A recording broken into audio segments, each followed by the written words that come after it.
Hi everybody, welcome to BAFTA Film The Sessions. My name is Rhianna Dhillon, I'll be moderating today. So today's costume design panel is presented by Swarovski. So they generously support a series of these masterclasses worldwide, and they help to develop talent and promote creativity in the arts. So their luxury brand Atelier Swarovski is the official jewellery partner to the British Academy Film Awards for a fourth year. Swarovski has a very long heritage in film. They have collaborated with costume designers and set designers for, I think, over 100 years to create some of cinema's most memorable moments. So before I introduce our panel, let's have a look at the Swarovski highlights.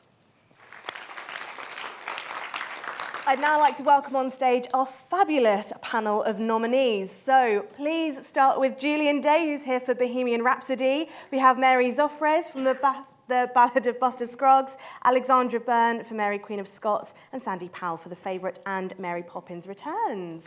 Thank you so much. You're so afraid of me.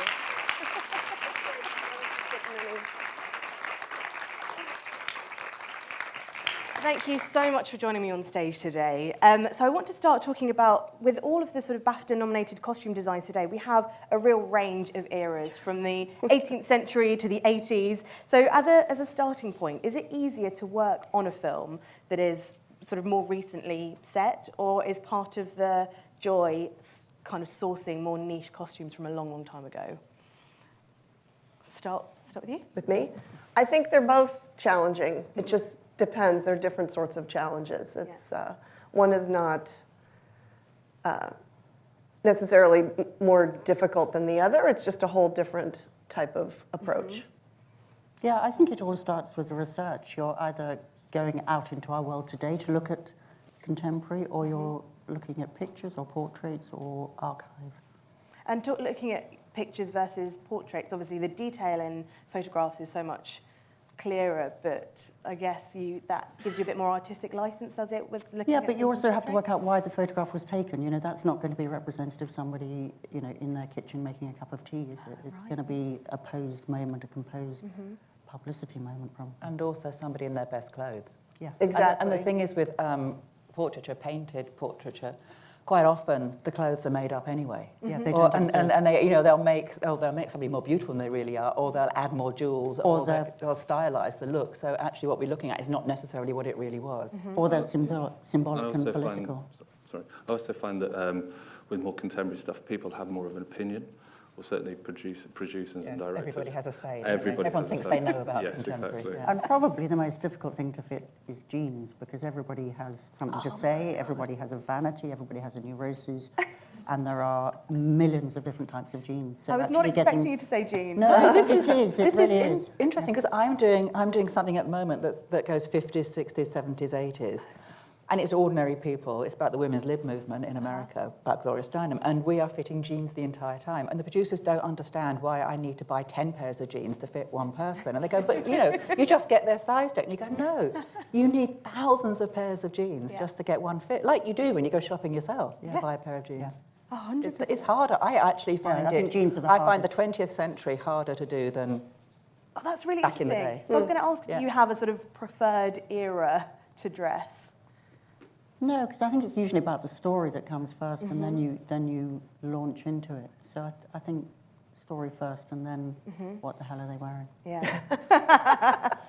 But modern less is harder. You're saying. I do. I think so. I think it's more difficult to get right. I think you have the opportunity to really, really hit the nail, but I think it's hard. You can have so much information in a contemporary, and it can be really nuanced and really. And it doesn't get recognised. No. It doesn't get recognised as something that's been designed. Right. Because people think it's just clothes. Yeah, and it's just you don't see it. Yeah. Julian, do you agree? Absolutely, yeah. As I said earlier, you know, I think everybody does have their own opinions, and you talk about jeans, you know, trying to find the right jean for the right person is so difficult. Or T-shirts. You know, the simplest things sometimes can be the most difficult. Yeah. But often what makes a pair of jeans is the person they grow into the person, Absolutely. don't they? And you know, in an ideal world, you have your actor wear the jeans for several months before they're on, but you can't do that. And that's how jeans work, and that's when they look the best. Yeah, it's going to be, so you might have got the colour, the fit, the style, but you haven't got the right age on them. So, you know, there's so many things to achieve. You have to put them in water and have them sleep in them overnight. Yeah. And that usually Really? Yeah, it's a good way. That's what we did on No Country for Old Men with Josh Brolin, finding the perfect pair of jeans. I mean, I found an aged pair, but then we wet them and just had them sit there for a while until they dried, and it worked. But you had your actors actually do that. Well, Josh, yes, we did. You can do it. You can't do it to every actor, but Josh was into it to be okay with that. Maybe that should be part of the casting process. But, she said, are you going to be prepared to age your jeans? Do you have any examples of when you've created a really specific costume for somebody, almost perhaps before a fitting, and then realising it just doesn't work, and so you have to go from a completely new angle? Oh, if that did happen, it's a horrible memory, and I've probably put it out of my head. So You don't normally go as far as completing a costume and putting it on a person and realising it's wrong. You've either done a prototype or it's a very beginning stage. Yeah, it's a collaboration, so there's usually a dialogue. You can realise in a first fitting that you've gone in completely the wrong direction. Right. And hopefully you're the only person that realises that, because you're kind of working it as you go. But you don't arrive... I think a lot of people think that costume designers, we walk into the room with this incredible creation and go, here you are, put it on. And it's just not like that. You know, you can have so many fittings just to get it exactly right. Trial and error. Yeah. I did make a suit for the last thing I've done, and I did a couple of fittings, and you just, at a point, you just realise, actually, that's not right. There wasn't the right fabric to work with the right shape, and started again and found, you know, the right fabric. But, you know, you have to sometimes experiment, and you do get things wrong. What about recasting? If somebody's kind of being recast at the very last minute, you know, how does that... Or if you get an actor in the day before they're on, which is, we were just talking about more that before, often and we than both not. have that. Yeah. When you get an actor just turns up on the day and you're going to put them in something, that's I did pretty have hard. an actor on one of the Marvel films. I had an actor recast on the Friday to work on the Monday. And... that was your weekend ruined. well, not just that. You know, you go into that kind of thing of wanting to make it work and trying to be helpful. So we agreed that we could get him on by Wednesday, and they were completely different sizes. You know, and they're big costumes. Usually those costumes are a kind of 16-week build. So that was a massive thing to ask. And in doing that, I kind of lost the realization that actually what we were going into was a fight sequence. So you didn't just need one, you needed 6 of them. Oh my God. So there was more Kimball tag on that costume than I have ever seen. You know, you make it work, but I would never do that again, because what you realise is that in the workroom, the catch-up to make that work then throws all your timelines, and you're throwing everything else into crisis. So it's hard. But the ridiculous thing is, you do make it work.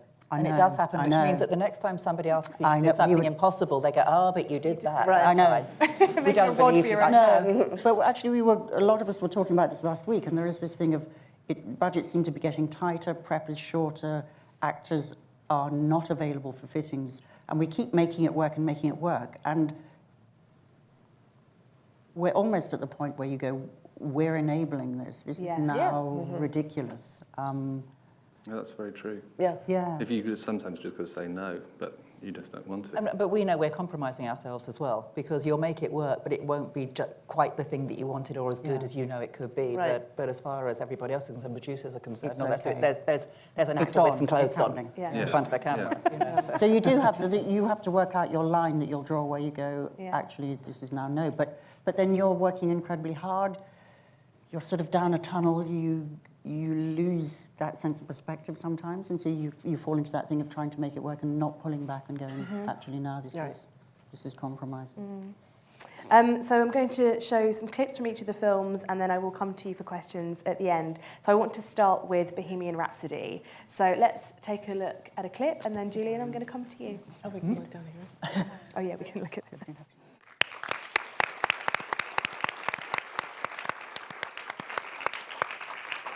I mean, there's just so much in there to talk about. But first of all, just remind us where in the Queen timeline that comes, that montage. That was very early on, about 1973. They'd had a bit of success in the UK, and then they were, I think, supporting Mott the Hoople. and so they went on this American tour and sort of did lots of different dates all over America.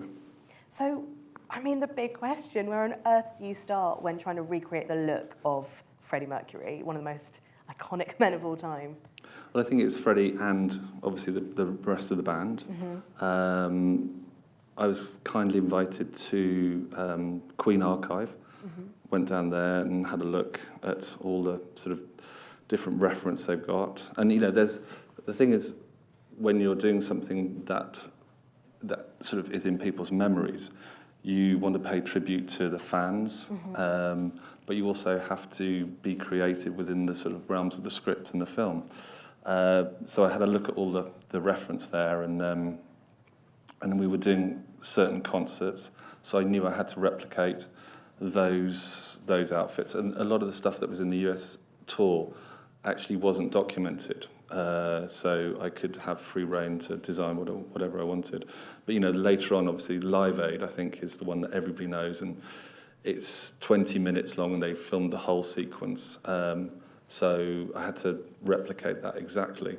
And, you know, Adidas made all the Hercules boots with the thin sole, and talking about jeans, Wrangler made his jeans, and we made the sort of the vests, and we got the you know, talking about the simplicity of that outfit. It's 1, 2, 3, 5 items, but so documented, and you just have to get it right for the fans. And so we worked. You know, one of the things I remember was it was on the Friday before we started filming, and Rami rang up and said, "Look, I've been looking at the footage, and the vest is just a little bit too high. Do you think we could just cut it down by sort of, you know, half an inch?"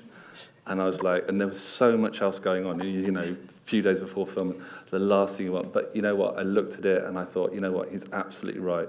So we got the workroom, everybody in the workroom, to cut this vest down, all of them. I think we'd made 20 of them. And I did it because it made Rami feel comfortable. And I think that's what we could all say. It's about making the actors feel comfortable in what they're wearing. And, you know, he could perform and do what he had to do. So that was one of the most important things. These small little things really do matter. How helpful was it having members of Queen sort of around? I know that on that first day of filming, the Live Aid bit, they were on set, weren't they? Brian May was there. Brian May was there, yeah. It's obviously very helpful having them around, but also... well, what happened was, so Brian came on set, I hadn't met him, and I'd got all the fittings pictures of him, and I was thinking, should I show him, and I talked to my assistant and I said, you know, what do you think? And she was like, yeah, go and show him. So I sort of introduced myself and we sat down. So I started flicking through on my iPad and he just kept going, and I was just like, why have I done this? We got to the end of it and he said, I never tucked my shirt in. We were doing Live Aid, where he's got his shirt tucked in. So his memories, his memories, and he said, look, you know, why don't you come over to my house and we'll look through my wardrobe and see what I've got. And so he lent me some of his original clothing, which he's still got from the 80s and the 70s, and which was great. And Willem was very happy about that. Did that really help him then? Sort of. Yeah, it's nice. He just, you know, he felt more of the cat. And there was this one absolutely incredible 1980s white leather jacket with the biggest shoulder pads. And it was fantastic, and you know, Willem loved it, and so yeah, it was useful at that point, but sort of it was quite nerve-wracking. Oh my God! And you used Swarovski crystals as well, didn't you, to sort of create the look of Freddie? So why those? Why did that help? I just think it gave it another dimension. And they're just fantastic, and I've tried to use them in sort of every film I do. It just gives a sort of the fourth dimension to it in a way, and you know, under the lights, it's fantastic, and I think it just gave it a sort of more of a fantastical look, really. I'd like to. I think there'll be more to talk about, but let's move on to the Ballad of Buster Scruggs now. So let's have a look at the clip, and then we can talk about it with you, Mary.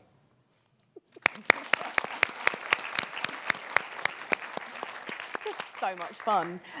So the Ballad of Buster Scruggs is like a sort of portmanteau, and that clip in particular is the opening, the sort of eponymous scene, I suppose. So can you tell us what's happening?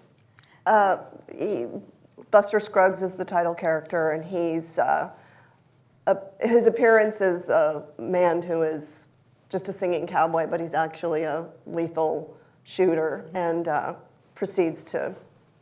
What precedes that scene is a scene in a cantina where he just annihilates all the bad guys, and after that he has a shootout where he blows off some fingers, and it's a very, very violent, but done in a comical way. It reminds me of a Warner Brothers cartoon, and so there were a lot of clothing, a lot of costumes to be made in that particular story because you can't rent something and then return it with a bullet hole. So we built quite a lot of the clothing in that particular story. I mean, we did with all 6 of them, but that one was in a lot because it was the most bloody.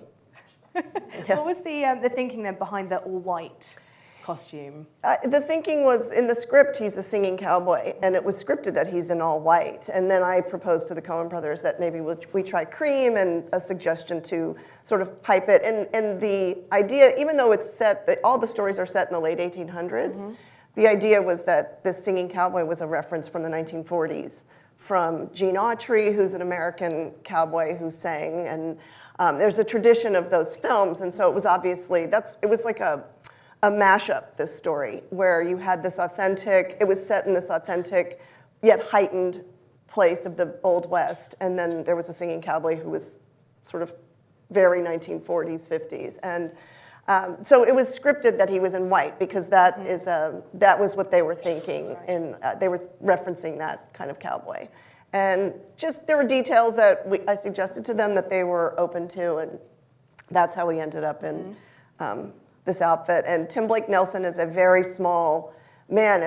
He's a wonderful character to dress and loves the process. But he's 128 pounds, which is tiny. Awesome, right? So because sometimes you get like there's plenty of very opulent characters, such as the piano player in the beginning of that clip, who has so Tim has a 28 waist, which is about like this.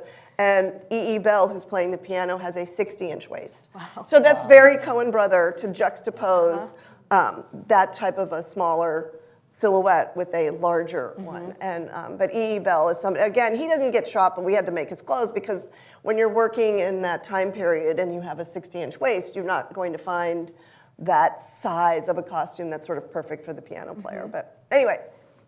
Did that answer your question? Yeah. Okay. Because and also the term cowboy is kind of a bit of a catch-all, isn't it? Because there are different eras within that, slightly different looks. So what was your sort of brief, ahead of starting on all of these little stories? Well, each of the 6 stories are very different, and we had an early discussion talking about there was never a discussion about. The emphasis was not about how to tie the 6 stories together. It was more about how to make the 6 stories different from each other.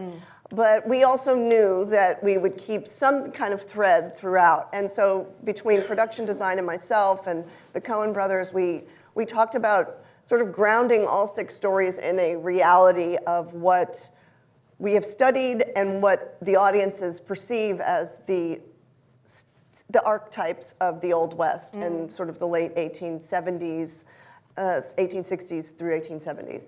And one story takes place in the late 1870s. But that was all based on a hat, and then we just worked backwards from that. But that's another story. But anyway, Joel and Ethan were not interested. It was the production designer and myself that needed to have some time frame. They were like, yeah, it's the Old West. They were just like very, and so we sort of imposed something on it just to give us a bit of a structure so we knew how to tackle it. But we also just were creating these different worlds. And Joel and Ethan they have the scripts that read like novels. They're very evocative, but yet not entirely specific at the same time, whereas they're not telling you what the sets should look like or what the costumes should look like. They're just evoking sort of a setting and full of characters that are delightful to dress. And so each story had a different drive to it and a different sort of method. And a different idea behind it. And yes, it's all, but what tied them all together were the fact that they were all Westerns, just different genres of Westerns. Was there any one particular story that you found more challenging in terms of the costume design?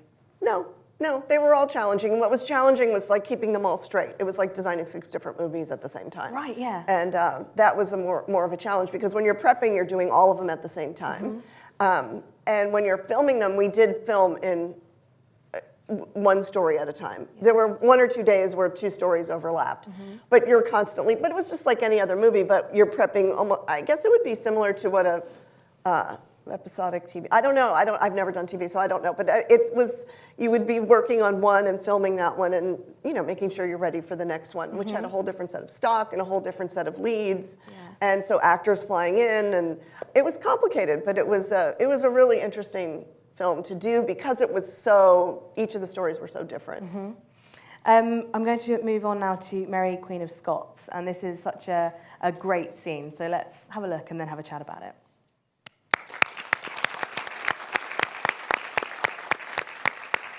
I love, there's so much going on in that scene, so can you tell us a little bit of where that was, where that came in the movie? It's obviously the wedding banquet. So it's split between John Knox preaching the Protestant followers and Mary's wedding, which was a Protestant wedding, but she was a Catholic queen. It's her realization that having pushed for this marriage, that actually on her wedding night she's realizing it's not going to be the marriage she thought it was going to be. So it's really the kind of the tipping point of her her changing to an entirely pragmatic approach in terms of how to maintain power and her drive to then produce an heir and her strategies to stay on the throne. The colour, I mean, just Saoirse stands out so beautifully in that blue. So was that something that you were working from? Did you know that it was... Yeah, I mean, the world of the film is all made in denim for many reasons that I'm not going to go into now. Okay. I really can't. The Scottish denim is the indigo because of the saltire, and the English denim is black.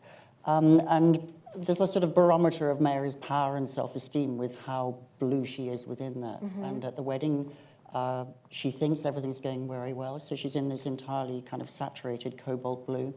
And then as things go wrong, it sort of ombres back into the indigo. But her, I mean, you never quite get a full-length shot of her dress in that, which is a shame because that's an example of how things evolve, that we don't walk in with a finished dress. I work in the workroom with my team most of the time, and it's lovely when everybody goes home because you have some time to think about what on earth you're going to achieve on the next day. And Dominic, who was cutting Saoirse's costumes, had just kind of left the skirt, which was cartridge pleated, sort of pinned on the stand, ready to go, and it was dropped, and I thought, oh, that would be really interesting to actually have a dropped waist on it and put the cartridge pleat. So that was just an entirely, you know, him going home, tidying up, shoving it on the stand, and I thought, oh, this is actually really interesting, and it created a whole silhouette that then follows through into the film. Amazing. And obviously the whole film is so about this contrast and the parallels between these two queens, Elizabeth and Mary. So in terms of the design for Elizabeth, who I think we have a very strong image of over here, how much was sort of recreating that look, the one that we think we know, and then the idea of what this film is trying to push through, that perhaps she wasn't that queen? Yeah, no, well, the story of the film is about two women on the throne and how they maintain power within this world of predatory men. So, and they work very differently. As I said, Mary's very pragmatic, Elizabeth is strategic. So as the young queen, she has this kind of Net-a-Porter account and it dresses outfit by outfit. So I use colour to delineate those until she has smallpox, and then it all changes. Whereas Mary's, as I said, is pragmatic, so it's a kind of evolving wardrobe. It's based obviously on research, but I need to do the research to know what I'm doing to change the period or to tell the story. But I wanted to link it into the history we know, which, as we were saying earlier, is through portraiture. So there are about 5 moments of portraiture within the film that key it into the time period, which is really after Mary returns to England. There's I think it's a 25-year time span between her coming back to England and her execution. So we use a sequence of 3 portrait looks for Elizabeth to take us through that time frame. And obviously the opulence and the jewellery is something that we associate very strongly with royalty. So again, like talking about the Swarovski crystals that you used to design Elizabeth's outfit, how did that enhance the look of her? As Sandy knows, the moment you come to dress a queen, you reach for Swarovski, because we don't have royal back diamonds at our disposal. I used the Swarovski for a lot of the Elizabeth's portrait looks, because then you are recreating the jewellery. And I always struggle with red on camera, and we worked very hard to find a shade of red that they made specially for the film that would work with this. The jewellery for the denim was more of a challenge, because obviously you're interpreting the period, and you then have to work out what the jewellery is that works with denim. So there's a mixture of stones in there. Was there anything that you were like, we absolutely have to get this look into the film? This is something that will really stand out on screen that perhaps wasn't necessarily in the script? No, I think one of the hardest things about this period are the ruffs, and actually how you do that, because it takes a minimum of 8 meters of lace to make a ruff. So you're not going to find old lace in that quantity. It's got to be the right design to the repeat on the lace dictates the size of the figure of 8. So it's you're never going to find the lace. So how do you do ruffs? That's a big challenge. That's challenging. And also in that clip, I noticed there's this sort of asymmetrical design with Mary's jewellery as well. Can you talk us through those decisions? Well, Josie wanted Elizabeth's world to be about symmetry, and Mary's about asymmetry. The multiple piercing is actually taken from a portrait of the period. Oh, right. So it's nice when the whole idea was to have a modernity and an accessibility. So that's part of the reason for the denim. So anything that is in that world that also has a period value to it, and that's good. Right, let's move on to the favourite. So Sandy, we'll have a look at the lovely clip. I love all the themes today have been about dancing and singing, and we have another ballroom clip from the favourite. So let's have a look at this. We've got our number. It's so eye-catching, that scene in particular, with the checkered floor and the sort of black and white costumes. So how did you work with the production designers to make sure the costumes were enhanced by what they were doing? Well, the most of the film was set at Hatfield House, and that's how it was. Hatfield House has that amazing floor, which features in lots of other films as well. I think it was in a way. It was We've been there. I've been there. I was in Orlando as well. That same checkered floor. Yeah. So kind of knew that was there anyway. But the actual monochromatic theme started way back with my first meeting with Yorgos talking about the film, where we decided to restrict the colour palette at that point in various forms. But then I decided to keep all the court costumes in black and white and shades of grey. And it just happened to work out with Hatfield House. And Rachel Weisz obviously has to be quite mobile and flexible in that scene with the dancing. So how early on in the costume design process did you speak to her about her expectations and how her sort of movement? I had no idea that piece was going to be like that. Oh, really? I had no idea. I knew we were doing the ball scene and there was a dance. Yes. And I knew that he'd got in a contemporary choreographer who specialised in that, but I didn't see it till the day. And I know that they rehearsed, and they didn't rehearse it till quite late on. So I didn't design those costumes to do that choreography at all. So you design the costume to be comfortable for the actor or whatever they're doing. Yes. And so there was nothing specific about it being a dance costume or either of them. They had to move anyway, and it was lucky they could actually do that. I mean, she had more concerns about the fontage and not being able to, and that getting stuck on things than anything else. And it didn't, no, it was fine. That's fine. There is so much attention to detail with these costumes. At some point in that same scene, we see Queen Anne pull up her dress to reveal her intricate stockings. How far do you go in terms of costumes with the underwear and, is it about how method the actor wants to get? If something isn't necessarily going to be on show, but wearing the right pair of knickers might really help them get. Well, no, the underwear is the most important thing because the underwear provides the silhouette for the period. So the underwear is actually the corset and the petticoats, or any kind of cages, whatever, depending on what the period is. So that is essential that you get that bit right if you actually want your costumes to look accurate for the period. Which in this case, the costumes are all accurate for the period in terms of silhouette, but not with the fabrics that I chose to use. The fabrics are completely modern. But the silhouettes are correct. So the underpinnings are all historically accurate. And in terms of that stocking, that's the only time you see a stocking, and that was scripted, that she has this fabulous embroidered stocking, so we made a fabulous embroidered stocking for that moment. They weren't there but the rest of the time, no, you don't see them. Trainers. You mentioned corsets. Obviously, that can sometimes be quite contentious, the use of corsets on screen. I know there's been quite a lot of chat about it in the past few years. So how do you work with your actors in terms of making sure it is A, comfortable, B, has to look realistic? It's comfortable if it's well made. So corsets, when you're making for an actor, are made to measure. It's like a piece of couture. It's made to measure. You have several fittings. It fits them perfectly. And if it fits them perfectly, it doesn't hurt. Corsets only hurt when they're not made for your body, and you get a bit of something hard rubbing into your hip bone or into your ribs and things like that. Yes. What they feel is different from wearing a T-shirt because they are, they're constricting. Yeah.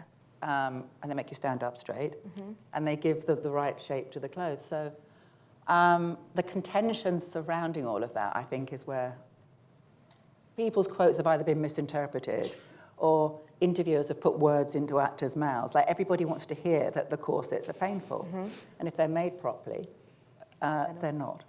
What was a revelation for me in this was Nicholas Hoult and his outfit, his character. So, because it was just so different from anything we've ever seen him do, can you talk about how you worked with him to sort of create the design of that character? He was hysterical because he'd never done anything period before, let alone as kind of outrageous as that. And at the beginning of this film, when I was talking to Yorgos very specifically wanted the women to be sort of makeup-free and have hair that looked like it wasn't done. And to look like real people, but he wanted the men to be the overdressed peacocks, and so Nicholas was the perfect character, playing the sort of dandified character there, the Prime Minister. He loved it. I mean, we started with the, just the shirt and the breeches, but then the thing for him was like wearing the shoes with the heels. And then I also made sure I had a wig in the fittings, because it was really essential that he knew that he was going to have that extra height there and all that hair to contend with. Yeah. And he stood there at first and didn't know what to do, and then I had to tell him how to walk in the shoes. Did you do a demonstration? So so we had lessons in walking. He really got into it. He was very, very into it. So you have been twice nominated. Congratulations. I want to talk about Mary Poppins next, because the sort of the colour scheme and palette, especially in this particular clip, is stunning. So let's take a look.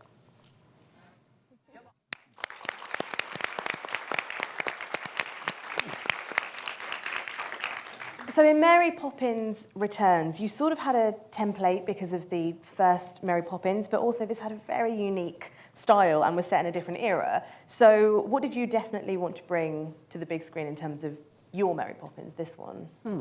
Well, this Mary Poppins is set in a different period, for a start. I mean, it's set in 1934, so it was sort of keeping the same feeling of the original, especially with Mary Poppins' outfit that actually we haven't just seen. We should be talking about this, shouldn't we? But I mean, it was sort of updating the original to 1934. In terms of the fantasy sequence that relates to the animated sequence, I knew we were going to do an animated sequence, and I remember, of course, but really, really clearly the original. Knew it very well. It was the first film I'd ever seen. Oh, was it? Yes. Oh, how special.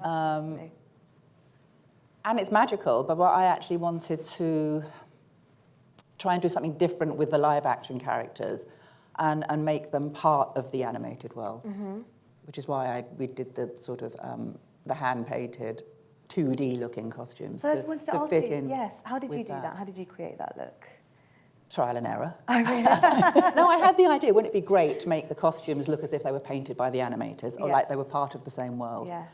And I pitched that idea very, very early on at a meeting, even before pre-production started, and everyone seemed keen. So that's what I really, it was the very first thing I started doing when I started pre-production, was work with John Powell, my textile artist, and his team of people, on just experimenting with paint. And I spoke to the animators at Disney to see sort of what kind of animation it was going to be. And they hadn't really started yet. They'd done some sort of test things. So I knew it was going to be washes and watercolours. So we just experimented on just flat fabrics, and then just made like a white jacket and then painted on it, and just made prototype clothes and painted on it to see how it was going to work. How involved was Rob Marshall, director, in sort of helping you to realise his vision? Or was he quite happy to let you go off? No, he was. I mean, let me think. I mean, his vision really was for the film as a whole. And as a choreographer, it's quite interesting. I mean, he is a choreographer, and he choreographed everything as well, but he not only choreographs the dance sequence, he choreographs every single moment of the film. Yeah. Every single scene, even just like normal family scenes, are choreographed down to a second, which is amazing. Yes. And at the time, in the rehearsals, I thought, this is really weird, because you saw every single bit was rehearsed. I thought, this is going to leave, there's no room for spontaneity, but actually, it works really, really well, because everything has a beat, and it just all works with the musical numbers as well. I'd like to open it up to the audience now. We've got some roving mics, so if you put your hand up, a mic will come to you, so we can all hear what you're going to say. We have a lady here.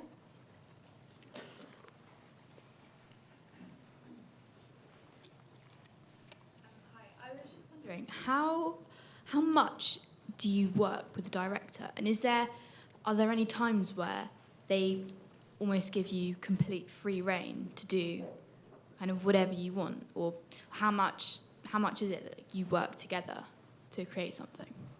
Is that a question for all of us? Yeah. Yeah. Okay, I'll start.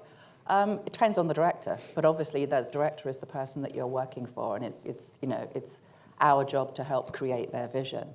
And different directors have different amounts of visual awareness, shall we say.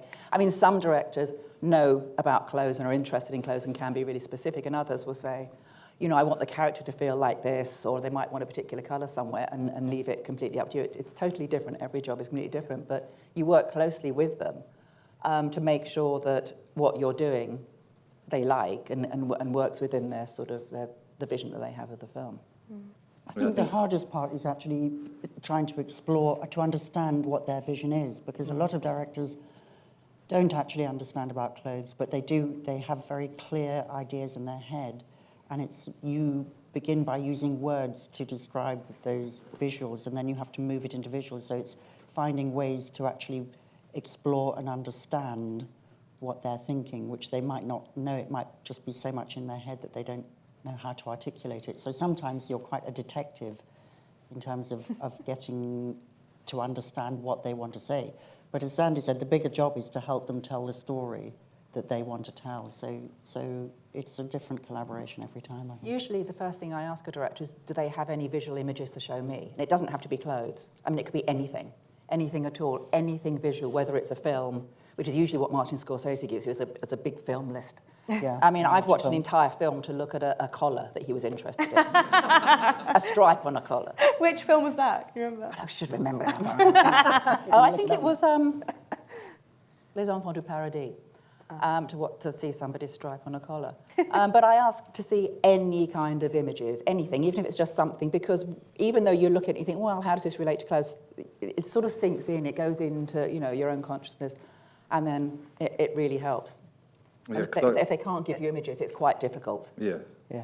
And I worked with a Swedish director, that actually wouldn't even talk about the clothes. He gave a potted history of the town where the character lived and just talked about the town and that it rained a lot. And so he sort of gave you these little forensic clues as to what he didn't actually specify what he wanted, whereas others will actually literally specify, I want a blue jacket in da-da-da-da, and Which is sort of more difficult, isn't it? It is, when they yeah, give us exactly. specific. I like the clue hunting and putting it together. It's also it is so, what you touched on was that it is so different between different directors, but it is our job to, I mean, that's how I pick my films, is by the director and then the story.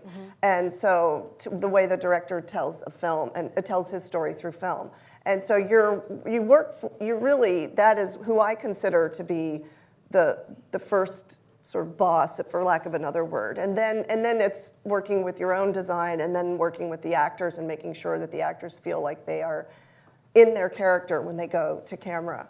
And it is different with every director that you work with. And sometimes it's even paintings, it's literature, it's illustration, it's smells.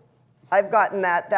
I've gotten that as a direction. Like it should smell like he's got some fresh meat on him. And so but it's interesting how something specific, whether it's a drawing or a film or something specific, can sort of transport you and take you to exactly where you know exactly what they're talking about. But it's important that they're able to communicate. And sometimes you'll have a director who has a much harder time communicating than another director, and that's, like you said, like a detective, and it's just trying to pull out, and then offering, sometimes you're leading the way to their discovery of what it is visually that they're thinking. And but that's the person who you work closest with, really. Yeah. Thank you, great question. Anybody else? Yep, gentleman there. Hi there. My question is specifically towards corsetry. I was working on a corset just this morning, actually, and I always wondered as to the authenticity for period films. There was a time, sort of pre-Victorian era, where you'd be using whalebone in corsets, and so I wonder for yourselves how important that is just for you, the authenticity of the corsets that you're making. Do you use sort of standard Ridgeline polyester corsetry, or do you actually get to use sort of authentic materials? And naturally, whalebone isn't a nice thing to use, but what would you use as an alternative, and how important is it? And if you're seeing it on film, part of it, and whether if it's you an have envision corset, if it's a corset that's part of the story, then and you saw the boning, then you try to get it. I've never used whaleboning. We use sort of steel usually. Yeah. Steel and plastic. But actually, it also depends on the person you're corseting, because some people, if they go to the gym a lot, the bodies are quite solid and then they're not very movable. So sometimes by putting a corset on, you're actually increasing the waist size, because that's not going to move. And also, if you take a cross section through the waist, our bodies are more elliptical now, and in the 19th century they were much more circular. There was more front to back depth. So you're working with what shape you want to get. On Golden Age, we made the corsets by using we didn't use bones at all. We used split bamboo table mats. Which were really good because they bend one way and they warm to the body, and they're very, very lightweight and thin. So no, I don't think you have to be a slave to the period just because it's a corset. We have far more materials at our disposal, and sometimes you need to put elastic gussets in if people are riding or they're dancing or whatever they're doing. Do you know what I mean? So. We use tricks. We're not making museum pieces. We're not doing documentaries. Was there one at the very back and then one in the middle here?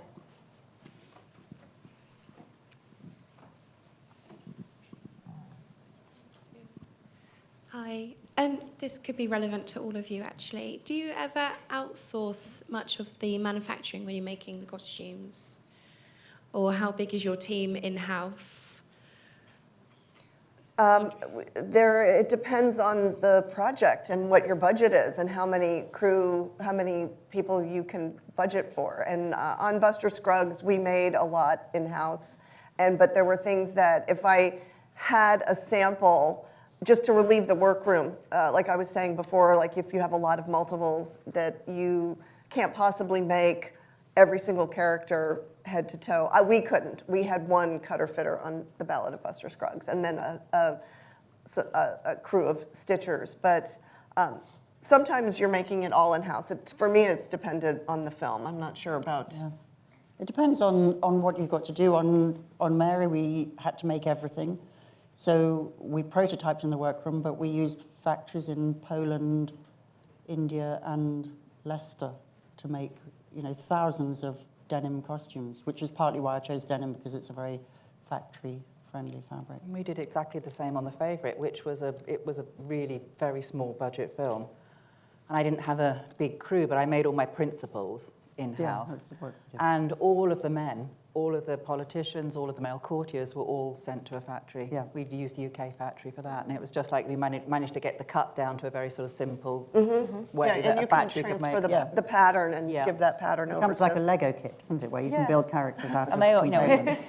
No, you have to be really practical. Mary was a tiny budget as well, so you'd love to make it all in-house and have bespoke on everybody, but you can't. So you have to make decisions about what your best spend is. And in the golden age of Hollywood, in the MGM days, everything would be made in-house. And so when you're I've researched films about that time period, and you have fantasies about having the entire. But then you have a year to prepare it. Exactly. When you've got 6 weeks to do it. There's just like photographs of like a room full of cutters and stitchers, and they made and the crystal and the beading and just they were beading in those rooms. These gigantic workrooms, and then that system dissolved, and so you're left to figure out how to make it work, and that's usually you usually figure out the patterns in house, and then you have to farm it out. That's the word we use in America, is you farm it out. It sounds so dreadful, but Is that your experience as well? Yeah, we made everything for the band. Well, a lot of stuff for the band,